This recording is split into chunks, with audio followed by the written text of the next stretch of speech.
Y aquello se cumplía hasta con la realeza, pues allí, en aquel salón, Vesper no era el futuro heredero, ni siquiera un príncipe oscuro. Él era quien traía la esperanza. Una esperanza menguante. Solo una cosa salvaría a aquellas personas. La pura luz del día.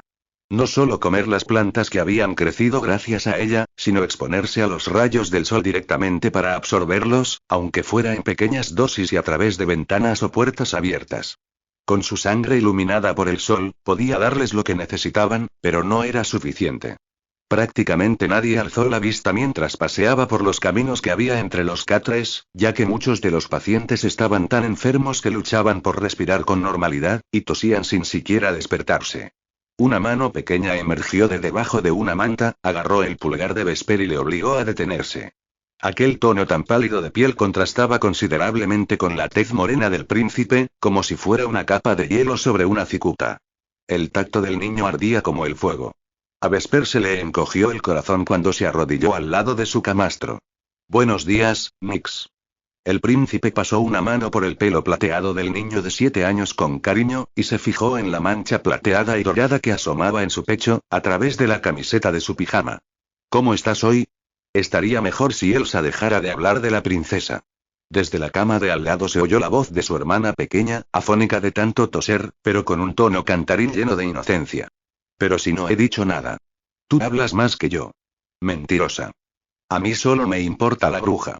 Los ojos de Nix, lúgubres y morados, parpadearon en medio de la oscuridad. Le cortarás la cabeza y se la regalarás a tu princesa, ¿verdad, Majestad? Vesper se aguantó la sonrisa. La sed de sangre y el atrevimiento del muchacho le recordaron a él mismo cuando era pequeño. No, la cabeza no.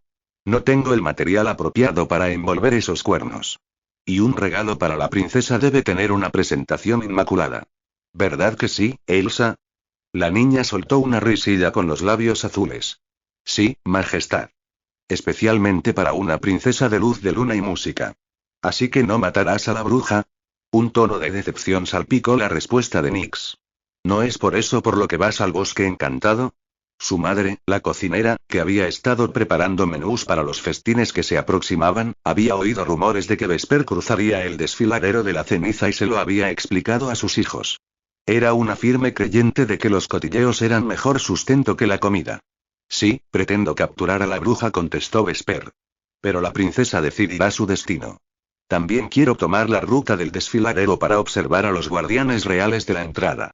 Y dejando de lado el tema, ¿no tendríais que estar descansando para estar fuertes el día de la boda? No quiero descansar. Quiero ayudar. Soy lo bastante mayor como para ser un paje, ¿sabes?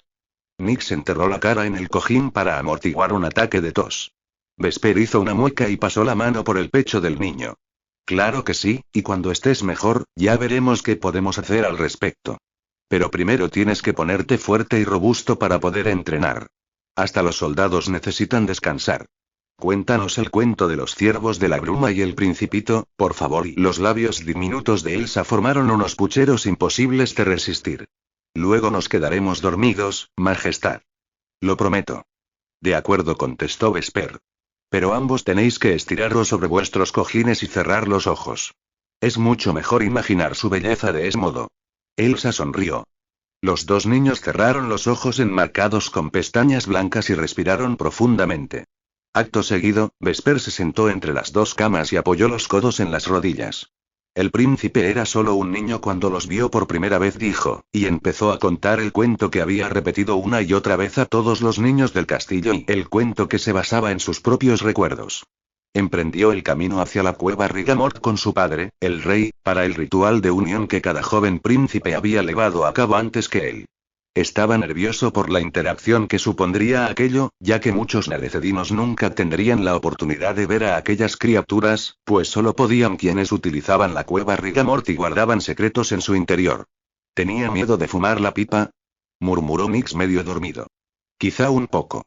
Pero, más que nada, tenía miedo de que los ciervos no lo reconocieran como miembro de la nobleza y, de que no lo aceptaran, ya que el príncipe era diferente a todos los demás. No podía ver en la oscuridad, interrumpió Elsa.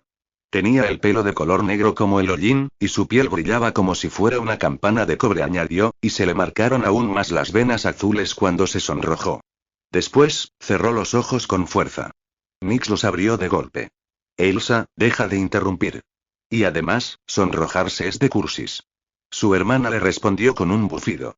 Vesper sonrió y esperó a que Nix volviera a cerrar los ojos. El príncipe y su padre descendieron a las profundidades de la cueva, más allá de las cascadas azules congeladas y las brillantes estalactitas. Al final, estaban los guardianes. A primera vista tenían un aspecto débil. Blancos, elegantes y del tamaño de un ciervo normal con espolones pálidos y con una cola parecida a la de un león. Sin embargo, las escamas plateadas que les salían del lomo y les rodeaban el pecho eran tan impenetrables como unos escudos de hierro. Sus zarpas eran afiladas como las de una pantera, y su cornamenta podía hacer pedazos a un hombre y con un simple movimiento de cabeza añadió Elsa, y se adelantó a su hermano para decir en voz alta su detalle preferido. El gruñido de Nick se convirtió en un bostezo. Vesper hizo una pausa antes de acabar de contar la historia. Sin miedo, el rey agarró la mano del príncipe y dio un paso hacia adelante. Se arrodilló al lado de su peculiar hijo y mostró a los ciervos que aceptaba a su heredero para que ellos hicieran lo mismo. Y así fue. Los ciervos acariciaron la cabeza del muchacho con el morro, con la delicadeza de una pluma. El rey encendió la pipa ceremonial y él y el príncipe inhalaron el incienso, formado por humo, hechizos y luz de estrellas, y expiraron sobre las fosas nasales de cada uno de los ciervos. Elsa bostezó, como si su hermano le hubiera contagiado el cansancio. Y los unieron a ti. Vuestras mentes. La niña dio media vuelta en su lecho y se tapó las orejas con la manta. Poco después, su respiración se volvió más lenta y profunda. Sí. Exacto. Vesper se alegró de que los niños se hubieran quedado dormidos, ya que nunca les contaría el resto de la historia. Le invadió un sentimiento de impotencia al pensar que, en el momento en el que bebió la luz del sol, perdió sus vínculos mentales con los ciervos, del mismo modo que lo había hecho con todo su pueblo. Había visitado a los guardianes en persona en alguna ocasión, pero una oleada de mareas de la noche habían impedido que realizara aquel mismo viaje durante los últimos meses. Cuando la hechicera real, Madame Yadia, fue a informarles de los augurios espirituales, le explicó al príncipe que las criaturas se habían vuelto menos receptivas. La hechicera asumió que se trataba de una evolución natural, ya que los robos de luz solar y los asesinatos formaban parte del pasado y los empleados de la Casa Real ya no utilizaban aquel túnel, por lo que aquellas criaturas encantadas no tenían mucho que vigilar. Pero Vesper se preocupó lo bastante como para tomar aquella ruta en su camino hacia Aldoria. Quería cerciorarse del bienestar de los ciervos de la bruma con sus propios ojos. El príncipe tapó a Nix, dio un apretón al tobillo de Elsa a través de la manta y se levantó. Un médico lo vio y le hizo un gesto para que se acercara a una mesa cubierta de hierbas medicinales y conos de cera que podían derretirse para ayudar a respirar mejor. ¿Necesitas suministros?, preguntó Vesper cuando vio los 2 viales de líquido dorado que le habían extraído hacía una semana. Estaré fuera unos días. El médico negó con su pálida cabeza. Queremos que estéis fuerte y en buenas condiciones físicas para vuestro viaje, Majestad. Aguantaremos hasta que regreséis. Hacía poco habían descubierto que la sangre iluminada por el sol de Vesper tenía propiedades curativas. La extendían sobre las costillas o el pecho de los pacientes. Aunque inicialmente les causaba una sensación de ardor, les ayudaba a despejar los pulmones. Cuando se bebió el sol líquido en el santuario, nadie podía tocarlo. Sin embargo, una semana después descubrieron que cuando el veneno de la luz solar se filtró en sus venas, se volvió menos potente para el resto, aunque no para él. Cuando presionaban gotas de la mezcla dorada de su sangre sobre algún pergamino, los demás podían soportarlo en pequeñas dosis y perdían la sensibilidad en la piel durante cortos períodos de tiempo. Aquella anomalía animó a Vesper a mandar cartas a la princesa Lira escritas con su sangre dorada. Esperaba aclimatarla al sol para que no sufriera cuando la tocara y no tuviera miedo cuando llegara el momento de convertirse en marido y mujer. Hasta la fecha, aventuraba, Lady Lira habría absorbido suficiente luz solar como para garantizar que podrían bailar en el gran salón del castillo de Eldoria antes de regresar a Nereced de la mano. Vesper abandonó la enfermería y avanzó por los pasillos de obsidiana, cuyos techos y rincones estaban repletos de lámparas de araña brillantes que los iluminaban como si fueran estrellas.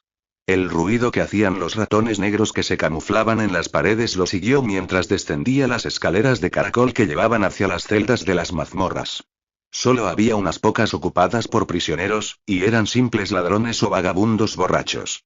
Vesper siguió la luz de los candelabros que colgaban de las paredes, cada uno de ellos encendido solo para él y alimentado con excrementos de murciélagos de la madera, y entró en una sala vacía al final del pasillo, donde ya no oía a los guardias hablando, a los prisioneros roncando. Se sacó del bolsillo la última carta que le había enviado la princesa, se tumbó sobre un lecho de clavos y empezó a leerla. Todas las celdas tenían camas como aquella. Cada una tenía tapas con bisagras forradas con clavos de hierro. Había un agujero para la cara con los pinchos limados para proteger los ojos. Por lo tanto, la tapa podía cerrarse sobre quien estuviera tumbado para atormentarlo por los dos lados. Estirado allí, con los pinchos presionándole la nuca, la columna, los hombros, el torso y las extremidades, consideró cerrar la tapa. En el Doria, el lecho de clavos era un aparato de tortura. Sin embargo, en su reino servía para entrenar a los hombres y a las mujeres jóvenes que querían servir en la infantería real. No para flagelarlos, sino para endurecer su piel. Llevar armadura de metal fuera del castillo era algo más perjudicial que útil, ya que algunas tormentas de aguanieve podían congelarlas. En cuestión de minutos, el peso de un traje de malla podía doblarse o triplicarse, y endurecerse tanto como para impedir cualquier clase de movimiento, provocando la parálisis del soldado que lo llevase. Para evitarlo, los nerecedinos habían construido una armadura a partir de la piel de los peces con escamas de colores y las habían forrado con cuero, que era un resistente natural al agua, ligero y flexible. Atributos que desafortunadamente también los hacían más permeables para las criaturas de sus tierras. Por aquel motivo, su piel tenía que servirles como tercera capa de protección. Después de años de entrenamiento, Vesper entendía la ciencia de los puntos de presión y sabía cómo colocar su cuerpo para no hacerse daño. Los clavos de hierro lo mantenían alerta y le recordaban su juventud, cuando su padre lo acompañaba a las tierras salvajes, donde aprendió a luchar contra arbustos cadáver y escorpiones de la escarcha. Día tras día, Vesper soportaba las picaduras y los pinchazos, durante períodos de tiempo más largos cada vez, hasta que al final fue capaz de soportar el dolor y desarrolló una inmunidad a los dos tipos de veneno, del mismo modo que su sangre había insensibilizado a su pueblo a la luz del sol. Ahora, el príncipe tenía tantas cicatrices que los clavos ya no le provocaban dolor. De hecho, tenía más cicatrices que la mayoría de personas, tras incontables incisiones para extraer la luz solar tóxica que corría por sus venas. Habían cosido cada una de ellas con un hilo mágico que sanaba la herida, pero dejaba la cicatriz. Sorprendentemente, el príncipe apenas sentía el efecto de aquel fuego en su interior. El dolor era mínimo, excepto en el momento en el que le rasgaban la piel. Vesper agarró el cuchillo que le colgaba de la cintura con firmeza. Incluso su rostro había sido víctima de aquellos cortes sanadores, y le habían dejado una cicatriz en su mejilla izquierda que podía medio ocultarse bajo una barba. Sin embargo, el dolor y la vanidad eran la menor de sus preocupaciones. Últimamente, el líquido dorado en su sangre se había espesado y era más difícil de extraer. Un día, dejaría de fluir y se le pararía el corazón. Aparte del bienestar de su pueblo, aquello era lo que más le preocupaba. Y por eso la princesa era su única esperanza. La única esperanza para su reino. Deberías estar durmiendo. Una oleada de grillos plateados que avanzaron por el suelo enfatizó aquella afirmación. Vesper se volvió. La silueta de su madre estaba en el umbral, cubierta de sombras e iluminada por la tenue luz de los faroles. Sus animales se apostaron en las esquinas de la sala y empezaron a cantar alegremente. La reina sostenía un bulto pequeño. En la penumbra, sus ojos resplandecían con un tono ambarino y contrastaban con el brillo plateado de su corona y su pelo. Tal y como nuestros grillos proclaman con fervor, madre, es momento de celebrar, no de descansar. Vesper dio media vuelta para colocarse de lado, e hizo una mueca cuando sintió el pinchazo de un clavo, justo debajo de sus costillas. Por lo visto aún le quedaban zonas sensibles en el cuerpo. La verdad es que le gustaba aquella prueba de humanidad, ya que le hacía sentir que aún no se había convertido en un hombre de metal y piedra. Su mueca se desdibujó un poco cuando dobló la carta de Lira de nuevo y colocó las botas en el suelo para ponerse en pie. ¿Qué tienes ahí? ¿Son las sombras de medianoche y las arañas? Creía que Ciprián era el que se encargaba de recolectarlas. Vesper y su tropa se llevarían consigo una buena cantidad de ambos tipos de criaturas para intimidar a las abejas y luchar contra los cardos, para así poder atravesar la fortaleza de Madreselva que rodeaba el Doria y reclamar a su prometida. Tu soldado de confianza no tiene nada que ver con esto. Son regalos personales para la princesa de mi parte y de la de su fallecido padre. Y la explicación de la reina se quedó flotando en el aire, y luego entrecerró los ojos y dejó el bulto sobre una mesa de piedra. Estás sangrando. El aroma a nupes y a vino de arándanos de la reina Nova envolvió a Vesper cuando le pasó un dedo por las costillas para limpiar el líquido dorado mezclado con sangre roja que le manchaba la túnica blanca. La reina suspiró cuando le observó el abdomen fuerte como una armadura donde una lámina metálica de oro que cubría sus músculos avanzaba hacia su pecho. No era la primera vez que le pasaba. Tenía la espinilla derecha y el antebrazo izquierdo de color dorado. No podía doblar la muñeca, pero se consideraba afortunado de que no le hubiera afectado al brazo con el que empuñaba la espada y aunque cojeaba ligeramente cuando caminaba, aún era capaz de montar a caballo mejor que cualquier otra persona en su reino. Aquella nueva infección de oro, que le causaba problemas de movilidad evidentes, había sido más fácil de ocultar de lo que esperaba. El príncipe trató de obviar la expresión de horror que invadió el rostro de su madre.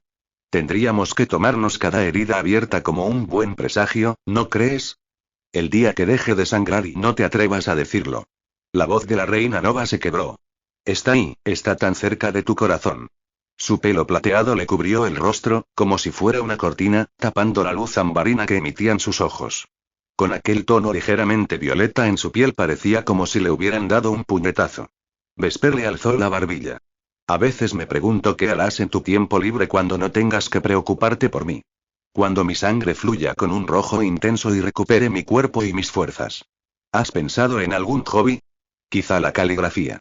Cuando me convierta en rey, podré conseguirte un hueco en la cancillería. El príncipe le guiñó un ojo y presionó el dedo de su madre contra la parte de atrás de la carta de Lira para limpiarle la sangre seca. Vesper dejó una mancha rojiza con destellos dorados en el pergamino de color crema. La reina Nova sonrió. Preferiría ser cronista. Registrar la historia sería mucho más estimulante que escribir letras en piel de oveja hora tras hora. Aunque espero no volver a ver otro vial de tinta dorada en mi vida. La reina presionó la carta de la princesa contra el pecho de su hijo y le dio una palmadita en la mejilla. Necesitas un buen afeitado si tú y tu soldado de confianza vais a disfrazaros de saqueadores para vuestro viaje. Nada más decir eso, la reina Nova se dirigió a la mesa y destapó el bulto. Vesper se guardó la carta en el bolsillo y se pasó los nudillos por la barba incipiente instintivamente. A Ciprián le sería más fácil prepararse. A los nerecedinos solo les crecía el pelo de la cabeza, las cejas y las pestañas, por lo que Vesper era el único hombre de su reino que tenía barba. Había sido idea de Ciprián disfrazarse para cruzar el desfiladero. Los dos, vestidos con uniformes de piel de anguila pegados al cuerpo y con capuchas para cubrirse el pelo, tendrían un aspecto imponente. Parecer asesinos inspiraría miedo en los corazones de los depravados que vivían en aquel bosque y les evitaría la tentación de robarles o mostrarles su cara más hostil. El resto de la comitiva, incluyendo a la hermana de Vesper, Selena, irían vestidos de soldados. El príncipe se dirigió a la reina y se aseguró de no aplastar ningún grillo con su pierna rígida.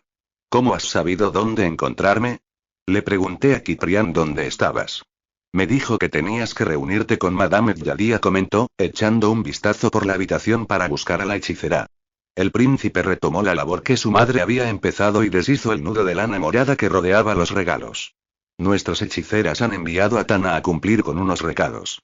Estoy esperando el informe del pájaro antes de marcharnos. ¿Un informe sobre la bruja? Los labios de su madre se curvaron hacia arriba cuando pronunció la última palabra. Vesper se apartó un mechón de pelo que se le había escapado de la coleta que llevaba a la altura de la nuca. El joven bajó la vista para clavar los ojos en los de su madre, que estaban iluminados por la luz de los faroles. Sí. Aún pretendo encontrarla.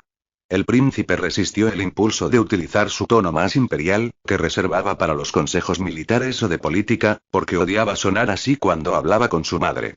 Durante 3 años había estado sirviendo al rey. Aunque no llevaría la corona ni ostentaría el título y ni siquiera se sentaría en su trono hasta el día de la coronación, lo que él decía se convertía en ley y todo el mundo lo respetaba. Incluso aquellos que aún pensaban que era una persona extraña y creían que estaba maldito. Sin embargo, aquella querida mujer que le había dado a luz no podía ver más allá del niño pequeño que tiempo atrás se sentaba en su regazo cada vez que se hacía una herida en la rodilla o no podía dormir. El tiempo no es un lujo para ti, hijo. La reina detuvo sus intentos de desvelar lo que había dentro del envoltorio de lana y pasó sus manos pálidas sobre la piel oscura de su hijo. El canto de los grillos se convirtió en un pitido molesto. Tomar el pasaje que lleva al desfiladero y podría sumarle semanas a tu viaje. Al contrario. Si voy por la cueva Rigamort hasta el desfiladero de la ceniza nos ahorraremos unos 3 días. Gracias a los efectos mágicos de las distancias en el desfiladero, el trayecto desde aquí hasta el Doria nos llevará solo 2 días, en vez de los 5 que tardaríamos si fuéramos hacia el norte y tomáramos la escalera de hierro. Aunque los peldaños eran lo bastante bajos y amplios para que los caballos subieran las escaleras con facilidad, los soldados tendrían que bajarse de ellos y guiarlos. El camino hasta la superficie sería largo, y el viaje desde el monte Astra hasta el Doria también. ¿Y qué pasa si te encuentras con una marea de la noche en las tierras salvajes? Los conjuros de protección de Madame Yadia han predicho cielos despejados y estrellados, interrumpió Vesper. Hemos calzado a los caballos con herraduras de acero, así que lidiar con el hielo y la tundra no nos supondrá ningún problema. Deberíamos llegar a la cueva Rigamort unas 8 horas después de salir del castillo. ¿Y los peligros? Vesper soltó un bufido. Llevo enfrentándome a leopardos de la nieve, arbustos cadáver y arañas de hueso desde que tenía 7 años. 13 años es suficiente para que se me considere una persona con mucha experiencia. La reina negó con la cabeza. Ya sabes que hablo del desfiladero. Hay cosas en ese bosque encantado a las que nunca te has enfrentado. Charcos de barro burbujeantes, matorrales come hombres y, asesinos, ladrones y ladrones. Vesper levantó una ceja. Precisamente la razón por la que es la mejor ruta. Llevaré a 2 de nuestros mejores saqueadores de sol, ya que conocen los secretos del desfiladero a la perfección. ¿Y ahora, puedo mirar? Vesper le dedicó una sonrisa cariñosa a su madre y le apartó las manos hacia un lado para desvelar los regalos que llevaría consigo. Con el pulgar, trazó las líneas elegantes de un cepillo de pelo lacado en un tono perlado. Se le cortó la respiración cuando apreció lo bien elaborado que estaba. Las cerdas están hechas con los pelos de la trenza de la princesa, explicó su madre. Los artesanos de Madame Yadia utilizaron la muestra que trajo el rey Kiran hace 5 años, y fortalecieron los mechones con hechizos, fuego y cera. Es precioso, murmuró Vesper, pasando la mano por las fibras plateadas y frágiles. Recordaba aquella trenza y lo suave que era. En varias ocasiones había imaginado cómo sería tocar el pelo de verdad de la princesa en su noche de bodas, acariciar los mechones que caerían en cascada sobre su cuerpo desnudo, donde se curvarían a la altura de su cintura y le enmarcarían su cuerpo espectral. ¿Y esto? La reina sostuvo una horquilla con una luna creciente y 3 relucientes joyas moradas en el centro. Lo hemos creado en honor a nuestro escudo. Estas piedras preciosas están forjadas con las propias lágrimas de la princesa, hechizadas para permanecer cristalizadas hasta que ella las libere. Vesper agarró la horquilla de metal y la giró en su palma. Era un objeto tan delicado y perfecto, y justo como él se imaginaba que sería ella. De repente, la expresión del príncipe se volvió sombría cuando recordó la última carta que le había escrito ella. Temía leerla. Su correspondencia sobre la situación de su reino siempre estaba acompañada de una tristeza subyacente. Incluso hasta de remordimiento. Aunque sus palabras parecían bastante ensayadas y precavidas, la princesa no se consideraba digna de su corona. Era evidente, aunque nunca se lo hubiera dicho directamente. Él también se había enfrentado a las mismas inseguridades. Según la profecía, aquellas diferencias los harían más fuertes cuando se unieran. Del mismo modo que el Doria lo acogería con los brazos abiertos por sus similitudes con su gente, aquí, en su reino, venerarían a Lady Lyra por las mismas características que los eldorianos creían que eran extrañas y perturbadoras.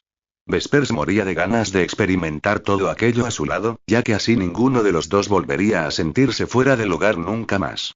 ¿Qué te parece? Preguntó su madre para traerlo de vuelta a la realidad.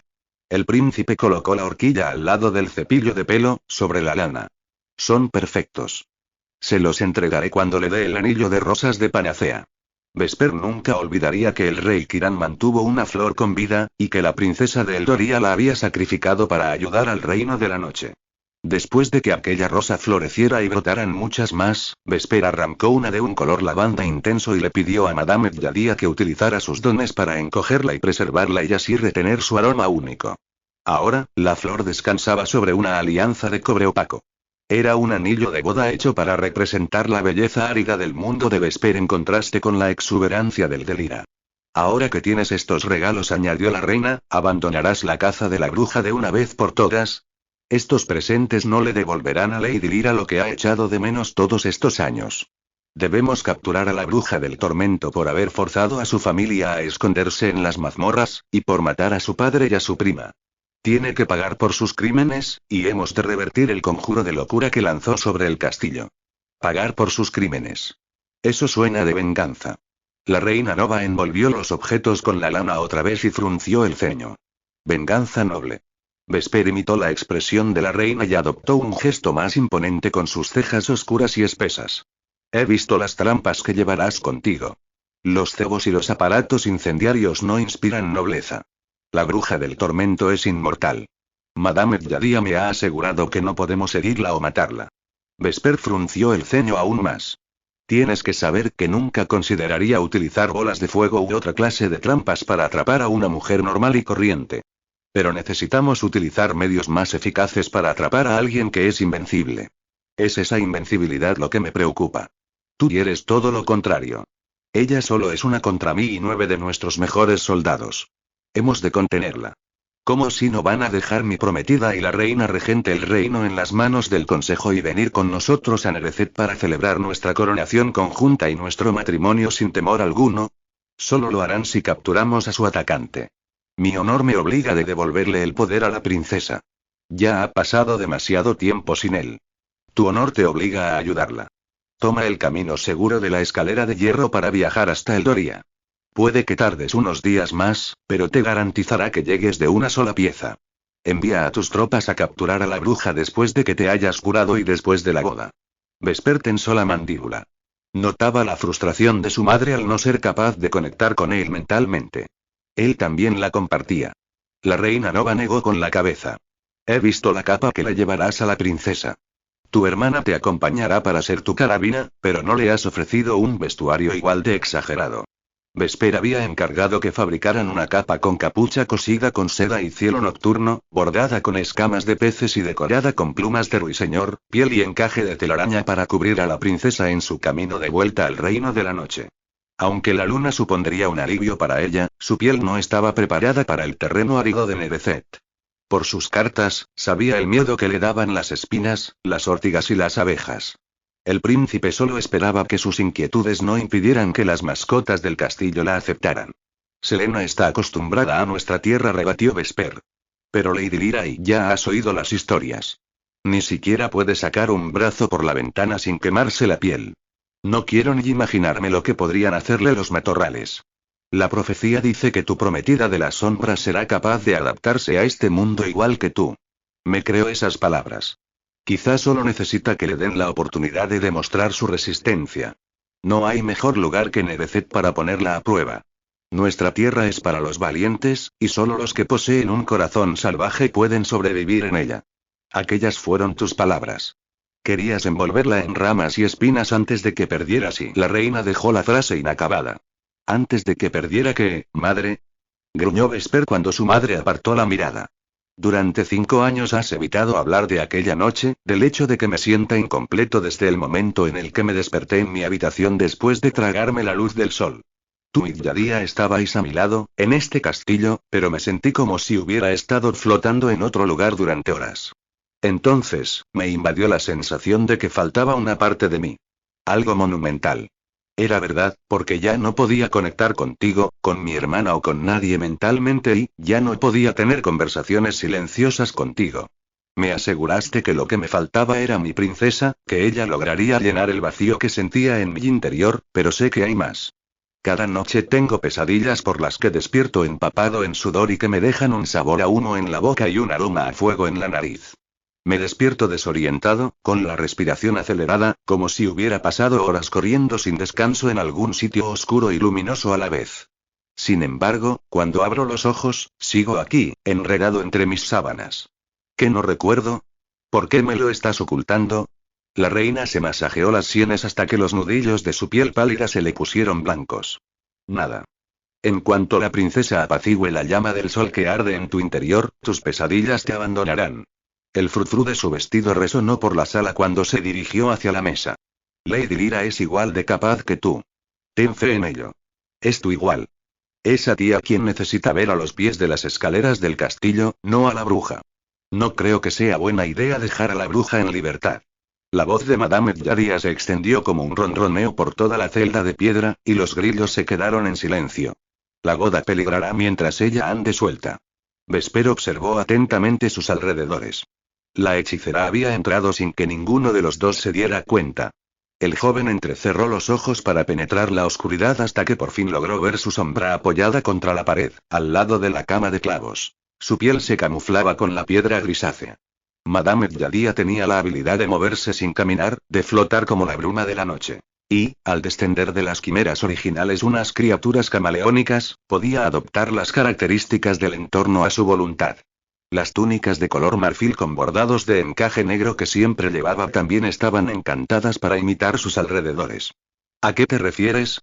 La reina Nova miró fijamente a la hechicera después de envolver de nuevo los regalos de la princesa. Tana ha estado vigilando a Cronatia tal y como vos ordenasteis, Majestad. La hechicera le hizo una reverencia a Vesper para reconocer su dictamen. En sincronía con su movimiento, su piel recuperó su color natural. Una mezcla de rayas blancas y negras que, junto a unos rasgos felinos y una melena bicolor, a Vesper siempre le había recordado a un tigre blanco. La espía a través del ojo del pájaro. Hay una caja forrada con piel de basilisco en el hogar de la hechicera, con las palabras Princesa Revolución escritas en la tapa.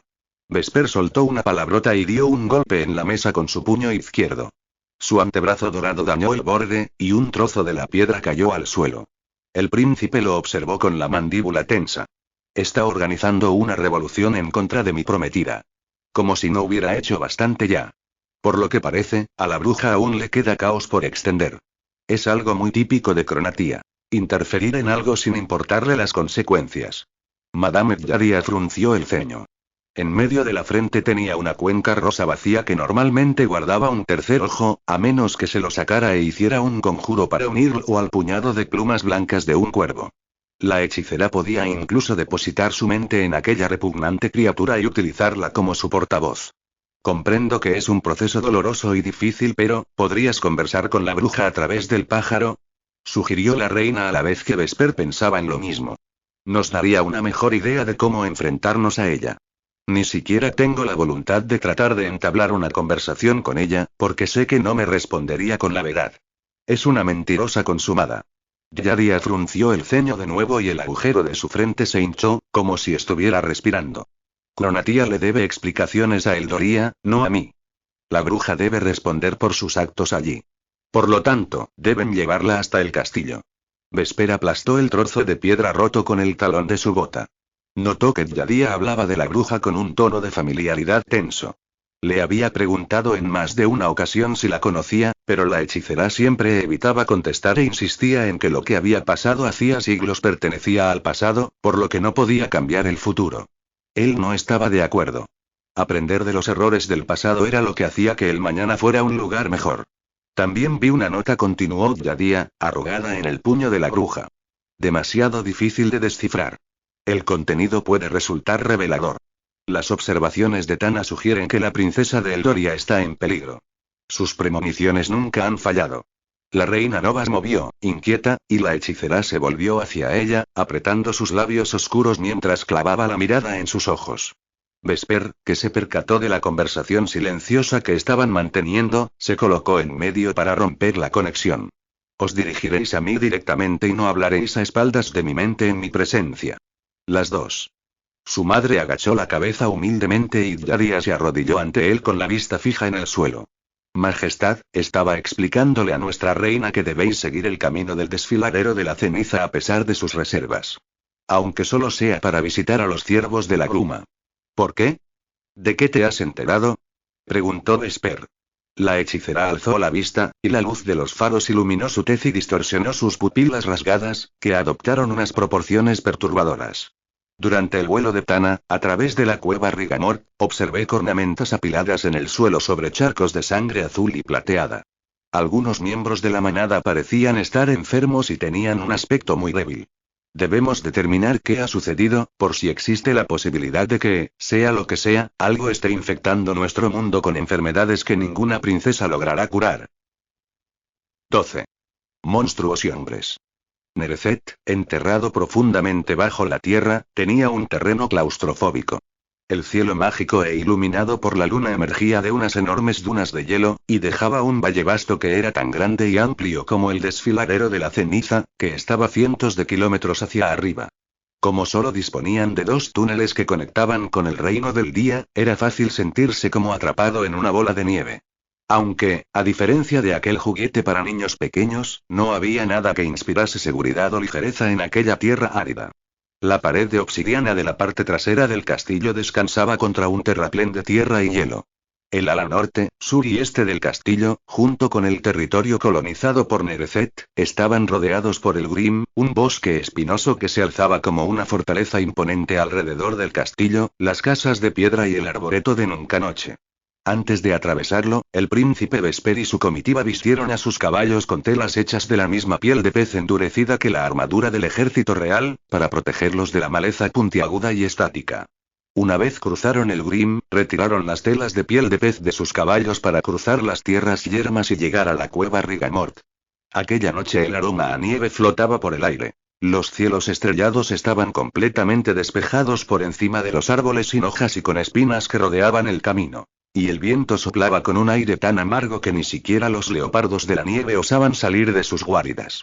Cuando por fin las ramas mugrientas revelaron la gran extensión de dunas de nieve intacta, donde se encontraba la entrada a la cueva, que parecía un capitel de hielo oscuro, la comitiva dejó escapar un suspiro de alivio. El príncipe Vesper se tapó con la capucha de piel la calavera blanca con los ojos negros que se había pintado en la cara. Entrecerró los ojos para protegerlos de las ráfagas de aire, que eran tan frías que quemaban.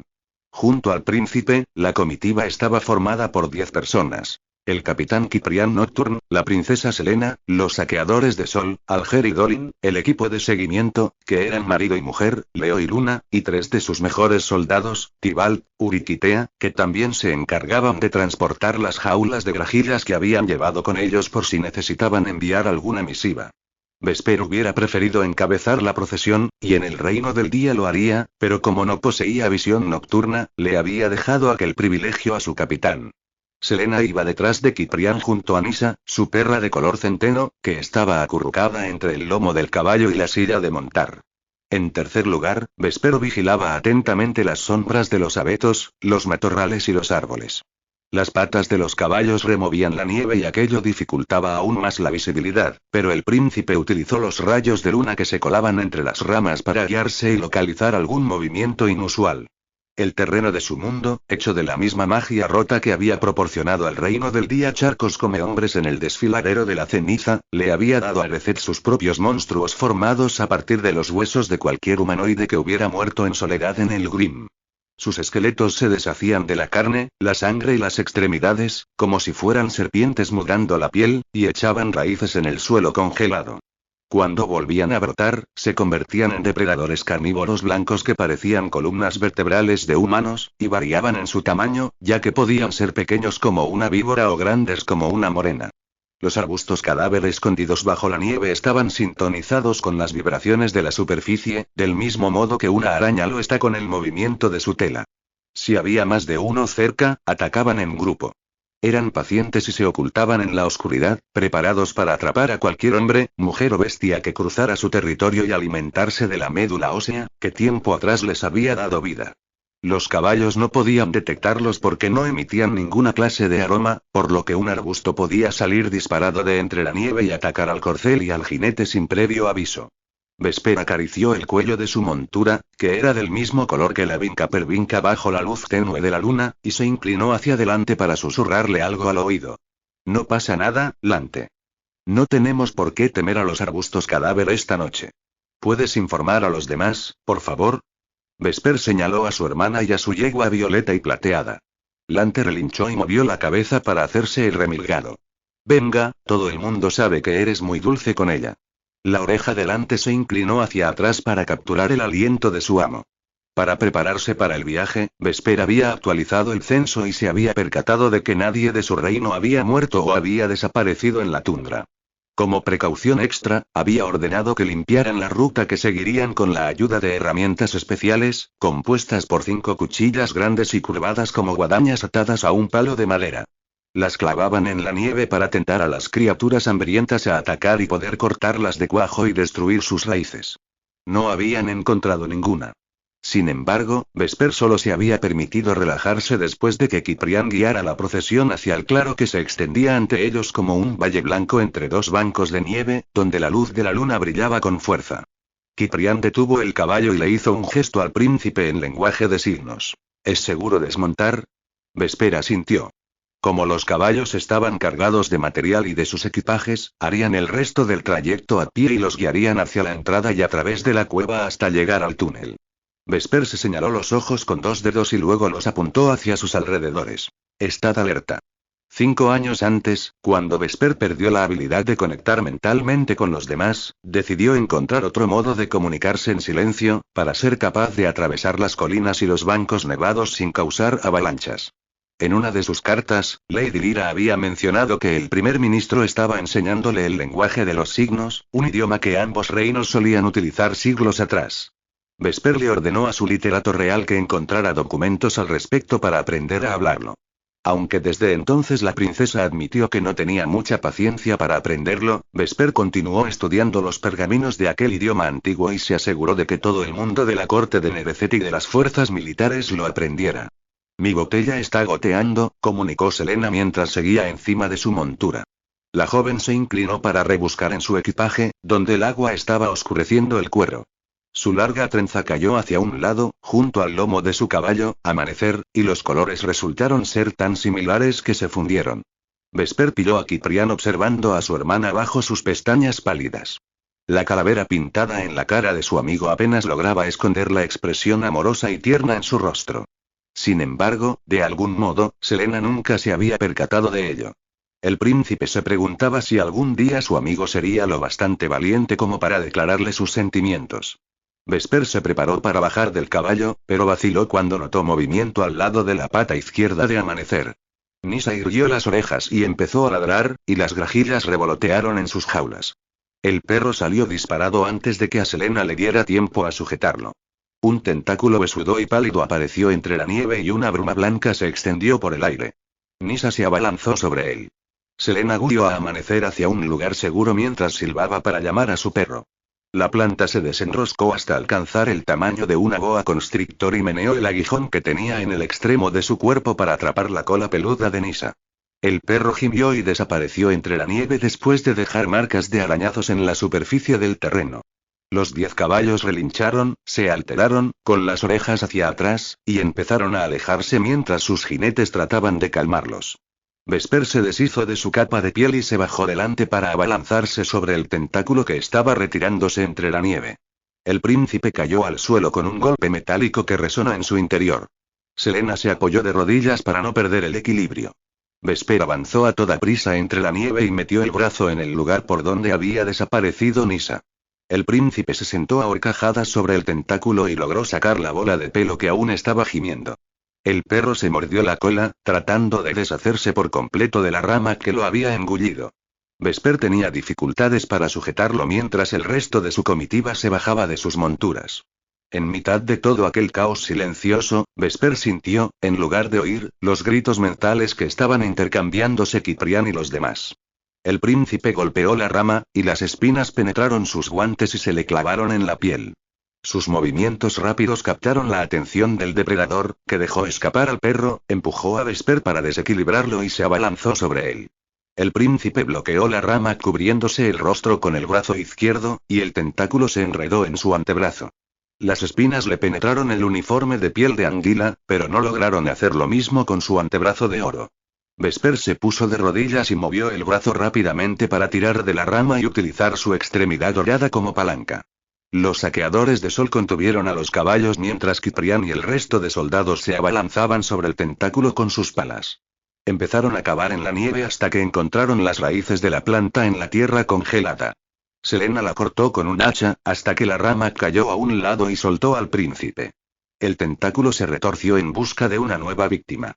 Podría vivir durante semanas sin raíces mientras tuviera médula ósea para alimentarse, pero el cuchillo de Selena y las palas de los demás lo hicieron 1000 pedazos. Los trozos de la rama se encogieron y se volvieron de color gris antes de que el viento se los llevara. Vesper tapó el hueco que había dejado la rama un tubo blanco y vacío con una tela empapada en ácido mineral hasta que la base se enroscó, marchitada y muerta. El príncipe, jadeando, aceptó la ayuda de Ciprián para levantarse. Le dolían los músculos, de su codo izquierdo rezumaba sangre dorada y la pintura del dibujo de la calavera que llevaba en la cara se había emborronado a causa de las gotas de sudor que le cubrían la frente y resbalaban por su rostro. Vesper estaba tiritando, pero también sentía calor. Antes de infectarse con la luz del sol, y que ésta lo alterase internamente, luchar contra los elementos solía alimentar su ira y su determinación para demostrar que pertenecía al reino de la noche. A veces echaba en falta aquella ira. Sin embargo, esa noche consiguió utilizar su enfermedad dorada como ventaja. Al menos había salido algo bueno de su mutación. Después de recoger a Nisa, Selena corrió hacia él y lo abrazó. Vesper la rodeó entre sus brazos, presionando la mejilla contra su cabeza.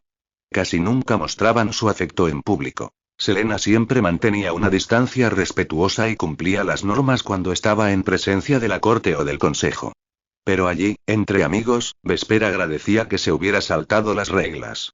Sabía de primera mano lo que se sentía al tener que evitar el contacto con los demás por miedo a quemar la piel de sus allegados, por lo que había aprendido a valorar momentos como aquel. Nisa apoyó la cabeza en el cuello del príncipe, le lamió la oreja y le dejó una capa de saliva y olor a perro en la piel. Vesper sonrió y le rascó el cuello. Me alegro de que estés bien, pequeña bola de fuego, le susurró. Gracias por salvarla, murmuró Selena. Vesper asintió, porque sabía que ella habría hecho lo mismo por Lante. Su hermana y él compartían una profunda compasión hacia los animales, y cada uno tenía sus preferidos. Vesper sentía afinidad por todo lo ecuestre. Los caballos le entendían y le aceptaban como pocas personas lo hacían. Te ha herido, comentó Selena con la vista fija en la manga de su brazo izquierdo y en la mancha de sangre. Solo son un par de cortes superficiales. No necesito que me los cosan. Selena no insistió más cuando Ciprián le ofreció las riendas de Amanecer y a Vesper las delante. ¿Qué crees que era? Preguntó Ciprián. Era más pequeño que los restos de un humano, contestó Vesper. Acto seguido, pasó las manos por las patas de su corcel para comprobar que no se había hecho daño. Después, levantó cada una de ellas para asegurarse de que las herraduras seguían bien sujetas y limpias. Lante esperó pacientemente a que el príncipe acabara la revisión, moviendo la cola de lado a lado. Tiene que haber sido el cadáver de un duende de la escarcha. Seguramente habrá florecido durante esta última semana. Si no, la patrulla que vino para limpiar la zona lo habría visto. Ciprián asintió. Este trayecto sería mucho más sencillo si cedieran a vivir con nosotros, o al menos a formar parte de nuestros censos. Vesper volvió a ponerse la capa. Hasta que confíen lo bastante en nosotros como para acatar nuestras leyes o respetar a nuestros líderes, no creo que suceda. Durante siglos, el reino de Vesper había tratado de hacer las paces con aquel grupo de pequeños antropoides, pero todos los intentos habían sido en vano. Los duendes eran envidiosos y anhelaban la estatura, el poder y la humanidad de los nerecedinos. Querían ocupar puestos prestigiosos en el consejo, pero su actitud sospechosa y recelosa siempre hacía que fuera muy difícil confiar en ellos. A lo largo de los años se habían convertido en seres solitarios con cuerpos delgados y piel irregular que se camuflaban entre los árboles grisáceos a los que ahora llamaban hogar. Como no formaban parte de la población oficial del reino, era imposible contabilizar sus muertes en el terreno salvaje. Vesper agarró las riendas con fuerza, acercó la cabeza al adelante y presionó la mejilla contra el pelaje del caballo. Aunque todos los miembros de la comitiva estaban insensibilizados al veneno de los arbustos cadáver, los caballos no podían obtener semejante inmunidad, por lo que era muy peligroso sacarlos fuera de la provincia. Por aquel motivo, solo los montaban para viajar a Eldoria. Lo siento, grandullón. Te he prometido demasiado pronto que nuestro viaje sería seguro. Espero que esto no te haya hecho perder puntos con tu amada.